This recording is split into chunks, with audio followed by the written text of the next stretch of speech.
우리 지난 시간까지 예수님의 유일성, 그죠? 예수님의 유일성에 대해서도 배우고, 그다음에 인간의 존재론적인 문제를 해결해 주시는 유일하신 분이 곧 예수님이시다라는 사실에 대해서 배웠습니다.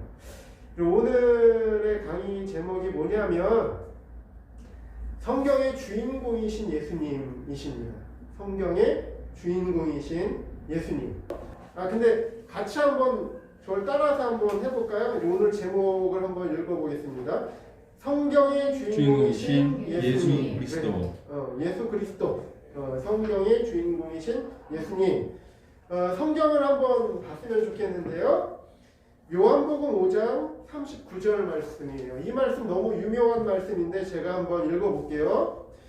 너희가 성경에서 영생을 얻는 줄 생각하고 성경을 상고하거니와 이 성경이 곧 내게 대하여 증거하는 것이로다. 이게 예수님이 하신 말씀이에요. 예수님께서. 그러니까 예수님이 말씀하시기를 유대인들에게 이 말씀하신 너희가 성경을 보고 성경에서 영생을 얻는 줄 생각하고 성경을 상고하는데 이게 곧 나에 대해서 증거하는 것이다. 이렇게 말씀하고 계시는 겁니다. 예수님이 왜 이 말씀을 하셨을까요? 이거를 뒤집어서 설명하자면 유대인들이 구약 말씀을 그동안 굉장히 많이 읽잖아요. 그죠? 그리고 우리가 이른바 토라라고 부르는 모세 오경. 유대인들은 5살이면 7살까지 모세 오경을 외운다고 합니다.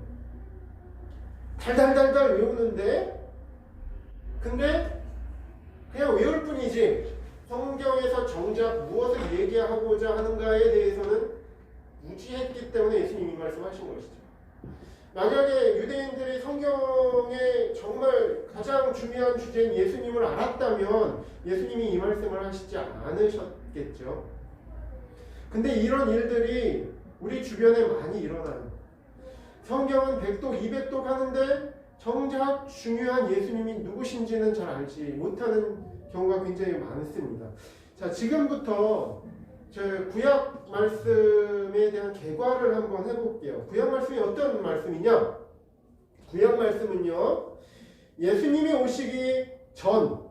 오시기 전부터 딱 따져봤을 때 약 1500년부터 400년 전 사이에, 즉 지금으로부터 3500년 전부터 2400년 전 사이에 주로 유대 민족을 통해서 기록되어진 하나님의 말씀이에요. 예수님이 오시기 전 1500년 전이니까 지금부터 한 3500년 전이겠죠? 이게 누구에 의해서 기록된 거예요? 1500년 전. 모세. 창세기, 출애굽기, 레위기, 민수기, 신명기. 이게 주로 이제 모세 오경이라고 하잖아요. 그러니까 모세가 성령의 감동을 입어서 모세를 통해서 하나님이 기록하게 하셨어요. 모세는 어느 시대의 사람이냐? 모세는 예수님 오시기 전 1500년 전의 사람이에요. 그러면 예수님이 오시기 전 400년 전 사이에 누가 기록했죠? 말라기. 그죠? 그러니까 창세기에서부터 성경은 창세기에서부터 말라기까지잖아요. 그죠? 그래서 예수님이 오시기 1500년 전부터 400년 전 사이에 여러 기자들에 의해서 기록되어진 하나님의 말씀이에요.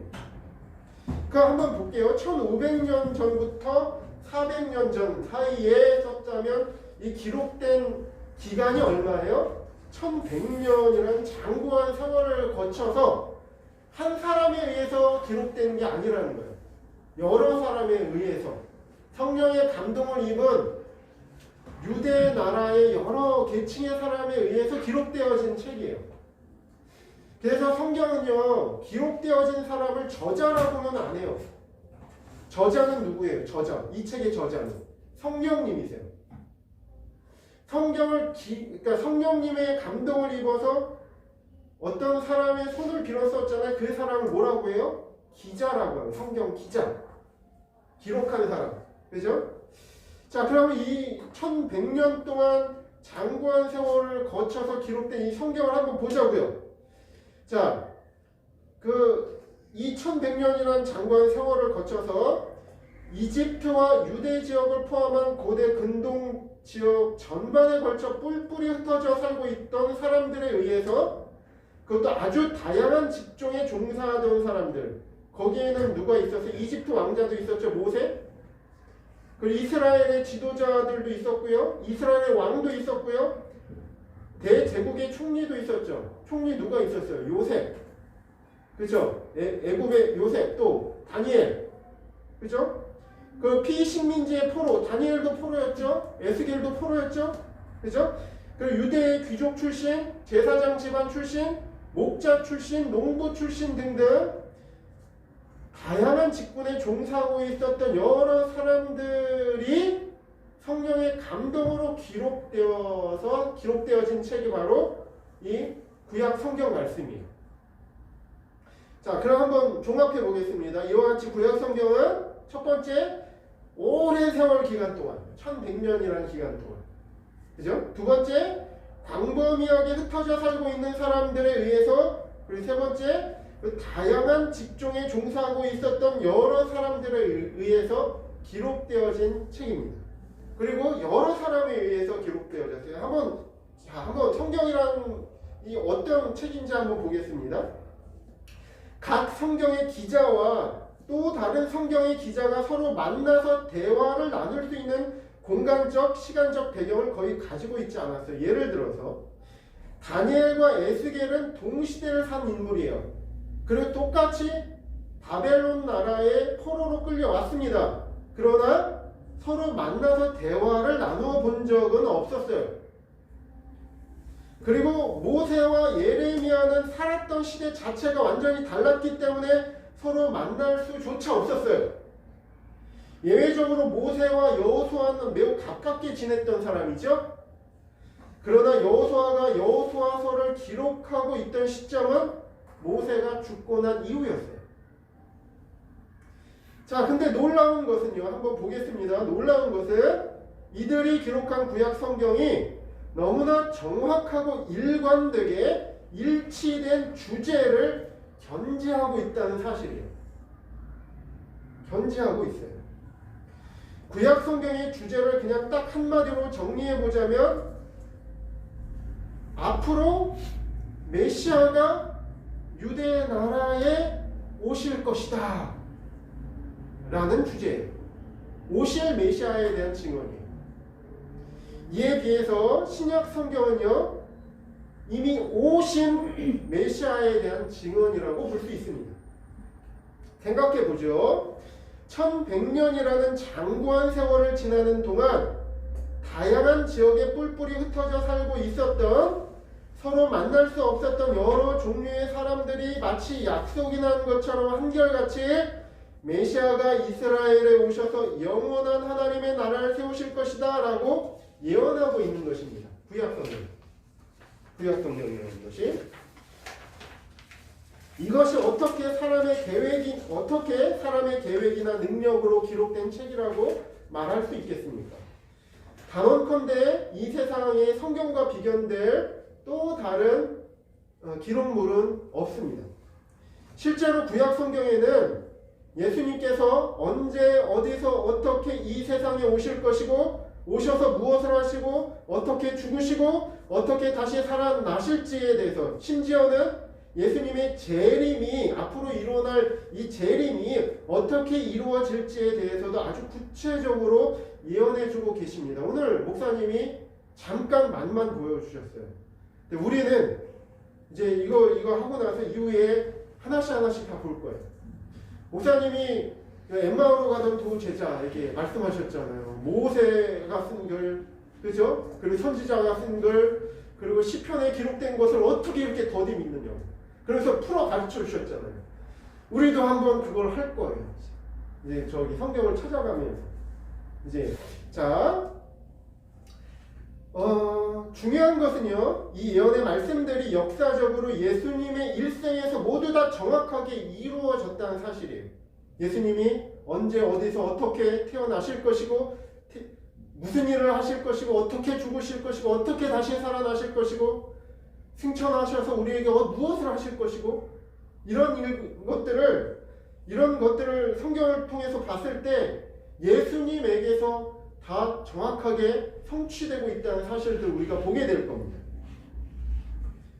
여러분, 그렇기 때문에 성경의 권위를 믿고 제대로 된 이성과 양심으로 구약 말씀을 읽어 나가게 된다면 예수 그리스도의 역사성과 유일성을 인정하지 않을 수 없게 될 것입니다. 자, 그러면 성경에서는 예수님을 어떤 분이라고 가르치고 계시는지 구체적으로 한번 알아보겠습니다. 예수님을 누구라 하느냐? 첫 번째 하나님의 비밀이신 예수님이라고 설명하고 계세요. 구약 성경에선 구약과 신약의 여러 말씀에서 예수님이 누구냐? 하나님의 비밀이시다 라고 소개하고 있어요. 여러분, 비밀이 뭐죠? 한번 나가 볼게요. 우리가 흔히 어떤 것을 가리켜서 비밀이라고 말할 때 되게 두 가지의 의미로 나눠서 이해할 수 있어요. 첫 번째는 남에게 드러내기 싫은 어떤 수치스러운 무엇인가가 있을 때 남들은 모르고 자기만이 알고 있는 어떤 드러내기 싫은 사적인 부끄러움이 있을 때 그것을 비밀이라고 하죠. 나는 내 등 뒤에 이따만한 주먹만한 점이 있어. 점이 이만한 게 있어. 이거 좀 보여주기 그래요. 이게 나 비밀이야 이러잖아요. 나 근데 뭐 그게 왜 비밀인지 모르겠어요. 그 개성인데, 그죠?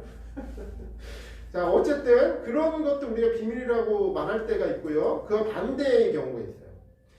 그 뭐냐면 자기만 가지고 있는 아주 소중한 무엇이 있을 때 그것이 너무나 소중하고 귀해서 아무에게 함부로 소개해 줄 수 없을 때 그것을 비밀이라 일컫기도 합니다. 그죠? 집안에 주먹은 좀 약하다. 제 머리만한 금덩어리가 있어요. 근데 길 지나가는 사람 막 자랑하고 다녀요. 막 머리만한 금덩어리 우리 집에 있어요. 거실에 있어요. 한번 놀러와 보세요. 그러나요? 안 그러잖아요. 그죠? 근데요, 하나님께는 저 태초부터 아주 최고의 비밀이 있어 왔어요. 이건 너무나 소중하고 귀해서 아무에게 함부로 공개해 줄 수 없는 종류의 비밀이었습니다. 성경을 보면 그것이 잘 나와요. 그렇다고 해서 하나님께서 이 비밀을요 영원히 홀로 독점하시기 위해서 꼭꼭 감추어 두신 것만은 아니에요. 구약 시대에도 종종 아주 암시적으로 그리고 제한적으로 이 비밀에 대한 힌트가 공개되어져 왔어요. 그리고 하나님께서 이 비밀을 정말 아무에게나 공개해 줄 수 없는 이 소중한 비밀을 가장 사랑하는 어떤 사람들에게 내가 이 비밀을 가르쳐 줄 거야 라고 하시면서 아주 암시적으로 제한적으로 이걸 힌트를 주어 오신 거예요. 그것이 바로 구약 성경이라고 보면 됩니다. 근데 이 비밀이 뭐죠? 이 비밀이 바로 예수 그리스도라는 거예요. 예수 그리스도인데 어떤 예수 그리스도냐면 제가 지금 말할까요? 조금 이따 말할게요. 자, 예수님이죠. 우리가 배운 예수님인데 자, 계속 한번 나가볼게요. 예수님은 영원 전부터 성부 하나님과 온전히 연합해 계셨어요. 우리 삼위일체 배웠잖아요. 그리고 아주 가끔씩 구약의 백성들 가운데 나타내 주셨어요. 예수님이 아주 그냥 꼭꼭 숨겨진 것이 아니에요. 구약에도 잠깐 자신의 모습을 나타내 주셨어요. 다만 신약 시대만큼 만천하에 명백히 공개되지 않으셨을 뿐이에요. 구약 시대에 하나님의 비밀이신 예수 그리스도께서 구약의 말씀 보면 여호와의 사자 혹은 여호와의 군대 장관으로 여러 번 몇 번 이렇게 아주 인상적으로 나타내 주신 적이 있어요. 그거를 우리가 나중에 한번 다 찾아볼 겁니다. 하나님께서는 이 비밀을 구약 이스라엘 백성에게 아주 제한적으로 아주 가끔씩 나타내 주시다가 어떤 특정한 시점이 이르게 돼요. 그 시점이 언제예요? 신약 시대. 예수님이 성육신에서 마리아로부터 나시게 됐을 때부터, 그죠? 어떤 시점에 이르게 되면 하나님께서 아끼시는 어떤 대상에게 이 비밀을 명명백백하게 공개해 주실 작정이었습니다. 신약 시대인 지금은 하나님의 비밀이 만천하에 명명백백하게 공개된 아주 축복된 날입니다. 자, 골로새서 1장 26절 27절 말씀을 제가 한번 읽어볼게요. 한번 주목해서 잘 들어보세요. 여기 비밀이 나와요. 이 비밀은 만세와 만대로부터 오므로 감추었던 것인데, 감추었다고 그랬잖아요. 만세와 만대로부터 오므로 지금까지 감추었던 것이, 지금까지, 그죠? 이 비밀은 감추었던 것인데, 이제가 언제예요? 신약 시대를 사는 이제는 그의 성도들에게 나타났고, 뭐가 나타났다는 거죠? 이 비밀이. 우리 국어 잘해보세요. 나타났고의 이 주어가 뭐예요? 이 비밀은 나타났고, 이 말이에요. 이제는 그의 성도들에게 나타났고, 하나님이 그들로 하여금 이 비밀의 영광이 이방인 가운데 어떻게 풍성한 것을 알게 하려 하십니다. 이제 나타났어요.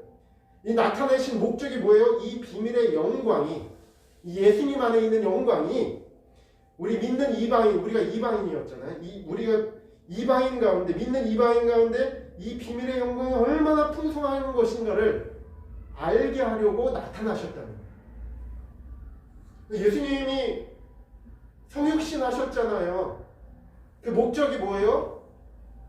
우리에게 그 예수님 안에 있는 풍성한 하나님의 은혜의 풍성을 알게 하려 하신대요. 여러분 왜 기독론에 오셨어요? 예수님 안에 있는 이 풍성한 은혜의 이 풍성을 알려고 오신 거 아니에요? 그죠? 그러면 계속 읽어볼게요. 이 비밀은 뭐라고요? 너희 안에 계신 그리스도시니 곧 영광의 소망이니라. 이 비밀이 뭐라고요? 그리스도이신데 어디 안에 계신 그리스도? 너희 안에 계신 그리스도. 이 비밀은 곧, 그러니까 내가 아까 예수님이신데 어떤 예수님이요? 성도 안에 계시는 그리스도. 성도 안에 계시는 그리스도. 그래서 이 비밀을 소유한 사람은 알아요. 계속 이야기해 보겠습니다. 그렇기 때문에 지금은 은혜 받을 만한 때요 구원의 날입니다. 우리가 하나님과 함께 일하는 자로서 너희를 권하노니 하나님의 은혜를 헛되이 받지 말라. 가라사대 내가 은혜 베풀 때 너를 듣고 구원의 날에 너를 도왔다 하셨으니 이 구원의 날이 언제예요? 바로 지금입니다. 예수님이 공개되어진 바로 지금이에요. 지금은 은혜 받을 만한 때입니다. 보라 지금은 은혜 받을 만한 때요. 보라 지금은 구원의 날이로다. 그렇기 때문에 우리가 이 은혜를 헛되이 받으면 안 된다라고 말씀하시는 것이죠. 그런데요, 아무리 그렇다고 해서 이 시대의 모든 사람들에게 하나님의 비밀을 아는 것이 다 허락되어진 것은 아니에요. 뭐야 이거 왜 이랬다 저랬다. 공개되어졌다면서요. 만천하에 공개되어졌다면서요. 그런데 만천하에 공개되어졌죠. 예수님이 이 땅에 오신 것을 모르는 사람이 어디 있습니까? 그런데 그것을 제대로 알도록 허락되어진 사람들은 또 따로 있다는 거예요. 또 따로 있다는 거예요. 그래서 우리는 그것을 택함받은 자, 택자라고 이야기하죠. 자, 그 누굽니까? 하나님의 비밀을 알아볼 눈이 있는 사람, 그 사람이 택자죠. 그죠? 하나님의 비밀을 알아볼 눈이 있는 자만 볼 수 있고 들을 수 있는 귀를 가진 자만 듣고 깨달을 수 있습니다. 고린도전서 2장 9절 10절 말씀 보니까 기록된 바 하나님이 자기를 사랑하는 자들을 위하여 예비하신 모든 것은 사실이요. 하나님이 자기를 사랑하는 자들을 위하여 예비하신 모든 것. 이걸 한마디로 말하면 뭐죠? 하나님의 비밀이신 예수님을 말하는 거예요. 사실은. 하나님이 자기를 사랑하는 자들을 위하여 예비하신 모든 것은 눈으로 보지 못하고 귀로도 듣지 못하고 사람의 마음으로도 생각지 못하였다함과 같으니라. 오직 하나님이 성령으로 이것을 우리에게 보이셨으니 성령은 모든 것 곧 하나님의 깊은 것이라도 통달하시느니라. 고린도 전서 2장 말씀을 한번 보세요. 이거 굉장히 중요한 말씀이거든요. 이 고린도 전서 2장엔 두 가지의 지혜가 나와요. 첫 번째 지혜는 뭐냐면 세상의 지혜예요. 세상의 지혜. 그래, 그 세상의 지혜, 아주 지혜 있는 사람들, 철학자들, 지식인들, 엘리트들이 그럼 그리스도를 알았느냐? 몰랐다는 거죠. 그런데 내가 신령한 지식을 너희에게 말하는데 그 신령한 지식, 그 신령한 지식은 곧 성령께서 깨닫게 하는 지식이다 이거예요.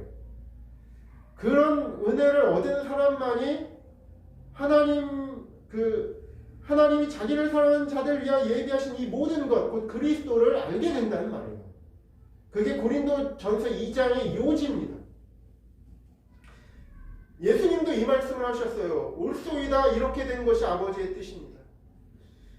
이것을 지혜롭고 슬기 있는 자들에게는 숨기시고 어린 아이들에게는 나타내심을 감사합니다. 그러잖아요. 아주 일맥상통한 고린도전서 2장 말씀과 아주 일맥상통한 말씀입니다. 그러므로 성령께서 우리의 마음에 하나님의 비밀을 밝게 열어 보여주셔서 깨닫게 하실 때야 비로소 예수님을 제대로 알 수 있게 되는 것입니다. 그러면 우리는 반드시 이렇게 기도해야 합니다. 기독론반을 수강하는 모든 분들은 골방에서든 주중 기도회에서든 언제 어디서든지 다음과 같이 간절하고 진실하게 기도드려 보십시오. 주님, 내 눈을 열어서 하나님의 비밀이신 예수 그리스도를 깨닫게 해주십시오. 알게 해주십시오. 주님, 내가 주님을 제대로 알아야 주님을 제대로 믿지 않겠습니까? 이 기도를 한다면 하나님이 얼마나 기뻐하시겠습니까? 그렇죠? 그래서 구약에서 그 예수님을 말할 때 하나님의 비밀이라고 하셨어요. 하나님 비밀. 두 번째, 성경 말씀은 예수님을 무엇이라 하느냐? 우리 아주 익숙한 말씀입니다. 같이 한번 읽어보죠. 시작. 하나님의 독생자이신 예수님. 하나님의 독생자이신 예수님. 여기에 나오는 숱한 이 모든 말씀들 제가 읽지는 않겠습니다. 한번 읽어보세요. 성경에서 예수님을 하나님의 아들 혹은 하나님의 독생자로 표현했습니다. 홀로독에다가 날생자, 아들자자, 독생자. 쉬운 말로는 뭐예요? 외아들, 외동아들이라는 뜻이죠. 외동아들. 그래서 그런지 몰라도 예수님을 인간적인 차원에서 다음과 같이 인식하기가 아주 쉽습니다. 어떻게 인식하냐면요. 하나님에게는 귀하신 아드님이 딱 한 분 계시는구나. 아유, 예수님 얼마나 하나님 보시기에 얼마나 귀한 아드님이신가. 이렇게 생각을 하지요. 이렇게 생각하는 것 자체가 아주 비난받거나 이래야 될 거는 아니라고 생각하지만 이렇게만 생각한다면 이거는 조금 문제가 있습니다. 성경에서 예수님이 하나님의 독생자다라고 표현하였을 때 이처럼 인간적인 낮은 차원에서 인식하면 절대로 안 됩니다.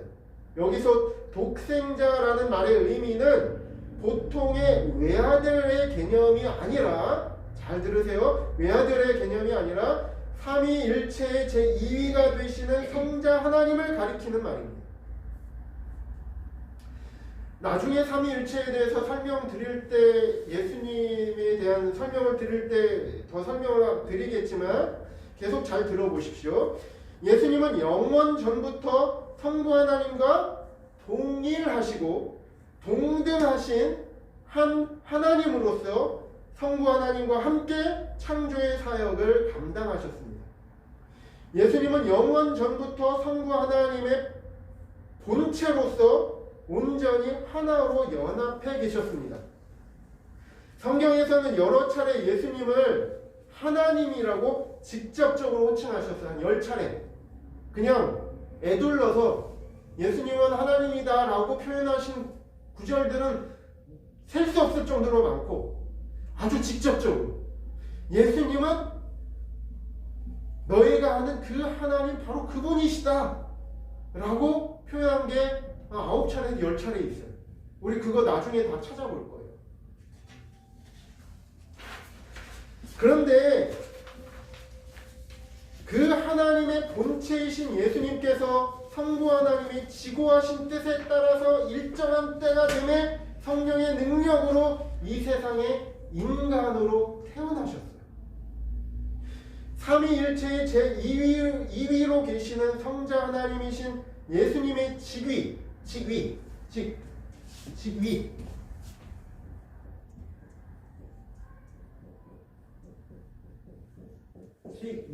하죠. 직위. 우리 직분직자예요. 직업할 때 직자. 위는 뭐예요? 자리 위치야. 직위. 예수님의 직위. 그죠? 예수님의 직위 그리스도라고 우리가 배웠죠. 그죠? 근데 이 예수님의 직위는요, 대단히 독보적이고 독특한 위치를 점유하고 계십니다. 자, 여러분, 삼위일체, 한번 삼위일체, 삼위, 일체.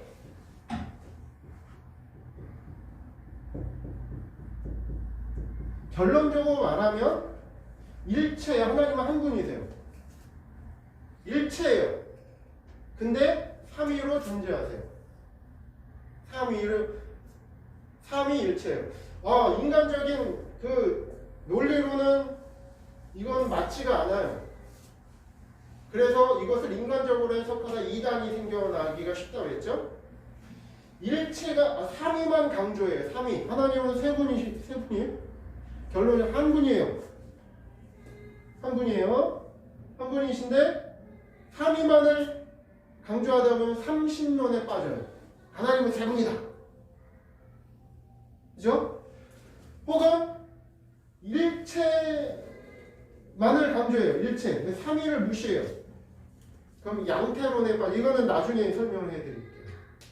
이거 두 개다가 참 중요한데, 근데 이 삼위에서 삼위를 우리가 이해함에 있어서 성부 하나님의 직위가 있고 성자 하나님의 직위가 있고 성령 하나님의 직위가 있어요. 하시는 일이 있으시다는 거예요. 물론 일체로서 공유하시고 동역하시지만 성자 하나님으로서 하셔야 할 직위가 있어요. 그건 나중에 한번 설명을 해드릴게요. 예수님은 만유의 창조주 하나님으로서 피조물인 인간이 되어 세상에 태어나셨어요. 이게 예수님의 하신 일이에요. 독특하고 독보적이에요. 나중에 우리 삼위일체에 대한 아주 역사적인 그 신조에 대해서 신조가 한 3가지가 있거든요. 우리 개신교를 나온 우리 예수님을 믿는 사람이라면 삼위일체에 대한 역사적인 신조 3개 정도는 알고 있어야 되는데 거기에 보면 더 명확하게 나와요. 그걸 나중에 제가 설명을 해드리겠습니다. 예수님은 만유의 창조주 하나님으로서 피조물인 인간이 되어 세상에 태어나셨어요. 영원 전부터 계시고 태초에 천지를 만드신 창조주로서 어느 순간 인간의 역사의 시간 흐름 속에 신이 들어오셔서 인간으로 태어나신 것입니다. 여러분, 이거는 신비 중에 신비예요. 하늘의 가장 높은 그룹과 스랍이 뭐냐면 천사들 중에서 가장 높은 계급을 그룹과 스랍이라고 불러요. 하나님으로부터 가장 가까이 있는 천사들, 천사장을 그룹과 스랍이라고 하거든요. 나중에 우리 성막을 배우게 될 때 지성소에 들어가면 그 증거궤가 있잖아요. 성궤가 있는데 그 성궤를 이렇게 성궤 말하자면 뚜껑, 하나님이 앉으시는 보좌, 거기에 그룹과 스랍을 새겨서 넣었어요. 하여간 그건 나중에 보면서 설명을 해드릴게요. 이 하늘의 가장 높은 그룹과 스랍들도 이 예수님이 하신 일, 창조주가 피조물의 인간이 되신 그 일을 보고 입을 다물지 못할 사건이라고 말할 정도입니다. 엄밀히 말해서 삼위일체의 제1위이신 성부 하나님은 인간의 직위를 가지셨습니까? 성부 하나님이 피조물이실 수가 있어요? 여러분 한번 생각해 봤으면 좋겠어요. 창조주께서 피조물이 되면 돼요? 안 돼요? 안 되죠. 안 되죠. 창조주께서 어떻게 피조물이 되십니까? 창조주께서는 창조주의 자리에 계셔야죠. 그렇지 않아요? 하나님의 직위가 그거예요. 만약에 하나님의 자리에 안 계신다, 그건 안 되죠. 그건 하나님의 공의가 아니죠. 하나님이 높은 데 계셔야 돼요? 낮은 데 계셔야 돼요? 하나님은 높임을 받으시기에 합당하신 분이세요. 높임을 받으셔야 되죠. 어떻게 낮은 데 계세요? 하나님보다 더 높은 누군가가 있어서 하나님 보고 이거 좀 해 라고 할 수 있어요? 할 수 없어요. 하나님은 우리에게 뭐뭐 좀 해 라고 말씀하시는 분이지 누구의 명령을 받아서 순종하시는 분이 될 수 있어요? 없어요? 없어요. 그것이 성부 하나님의 직위예요.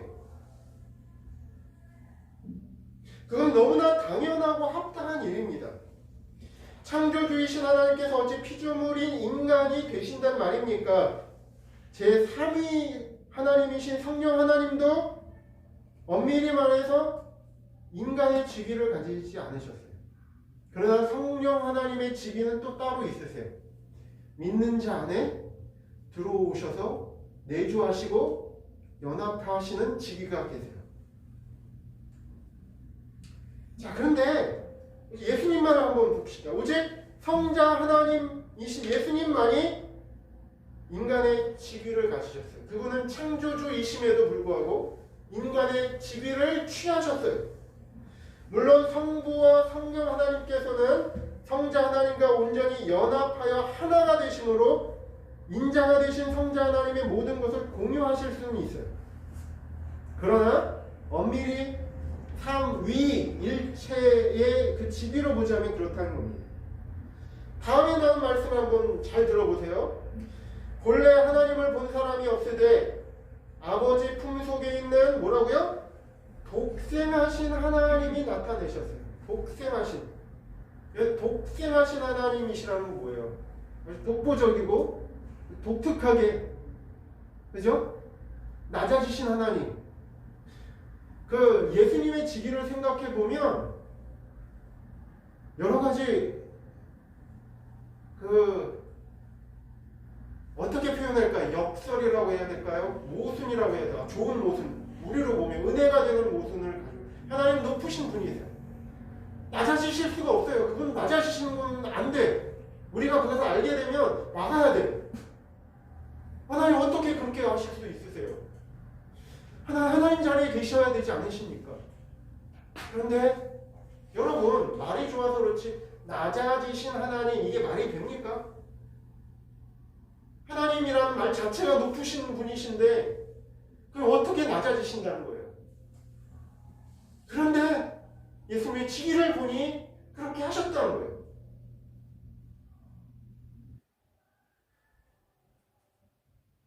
독생하신 하나님이세요. 예수님은 철저하게 성부 하나님의 뜻에 순종하셨어요. 우리 그 순종을 십자가 지시기 전날 밤에 그 클라이막스를 보잖아요. 땀방울이 핏방울이까지 기도하시고 순종하셨던 주님. 그분이 누구세요? 하나님이세요. 예수님은 독생하신 하나님이십니다. 창조주로서 우리 누구에게 순종할 필요가 없으셨음에도 불구하고 자원하는 순종으로 피조물이 되셨습니다.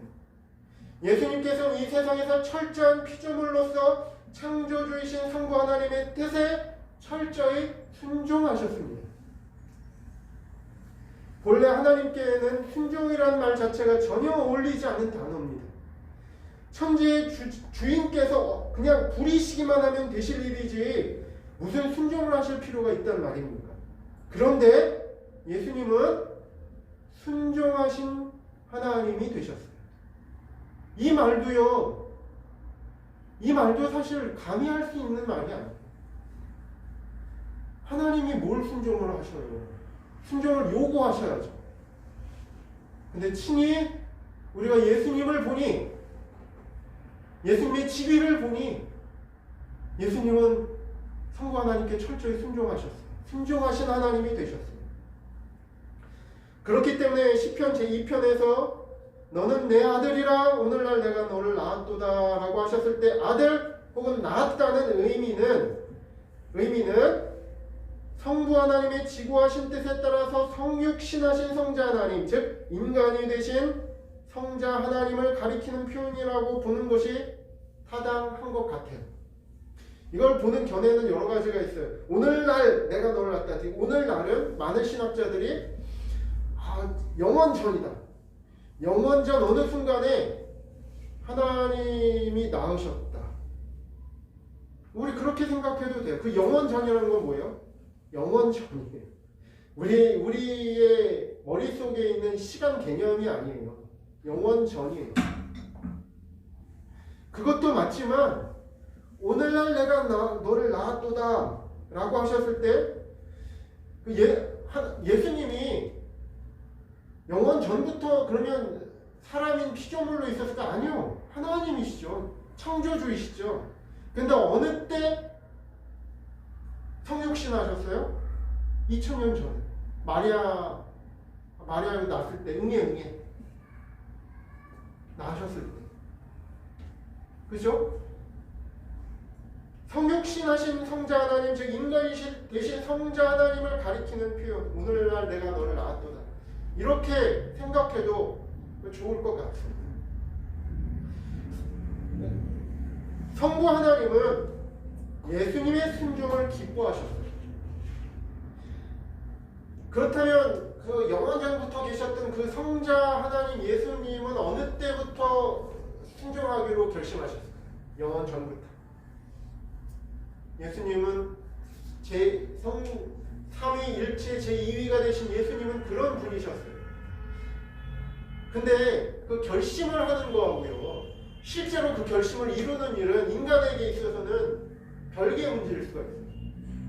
그러나 예수님을 보니 그렇지 않았다는 거죠. 성부 하나님은 예수님의 순종을 기뻐하셨습니다. 성육신하신 성자 하나님을 성부 하나님의 심장 속에 넣으셔도, 성부 하나님의 눈동자 안에 넣으셔도 전혀 아프지 않으셨습니다. 하나님의 심장이요 자랑이요 비밀이신 예수님께서 성육신하심으로써 이 땅에 흩어진 하나님의 백성들 마음의 빛을 비추어 주셨습니다. 여러분, 예수님은 하나님 아버지의 독생자이십니다. 아버지의 지고하신 뜻에 따라 세상에 인간으로 태어나신 하나님이십니다. 이처럼 독보적이고 독특하신 직위를 가지고 계신 하나님이 바로 예수님이라는 사실입니다. 오늘 두 가지 배웠어요. 그죠? 하나님의 비밀이신 예수님. 두 번째, 하나님의 독생자이신 예수님에 대해서 배웠습니다. 다음 시간에는 예수님에 대해서 드릴 말씀이 좀 많이 있는데 원고로 한번 보시고요, 하나님 앞에 기도하셨으면 좋겠어요. 예수님이 어떤 의미인지. 그래서 다음 시간에 좀 기대하시고 기도하시면서, 다음 시간에 아쉽지만 너무 시간이 빨리 갔네요. 항상 아쉬움이 남습니다. 여러분에게 유익된 시간이 되셨기를 바라겠습니다. 다음 주 한 주 동안 여러분 승리하시길 바라겠습니다. 감사합니다.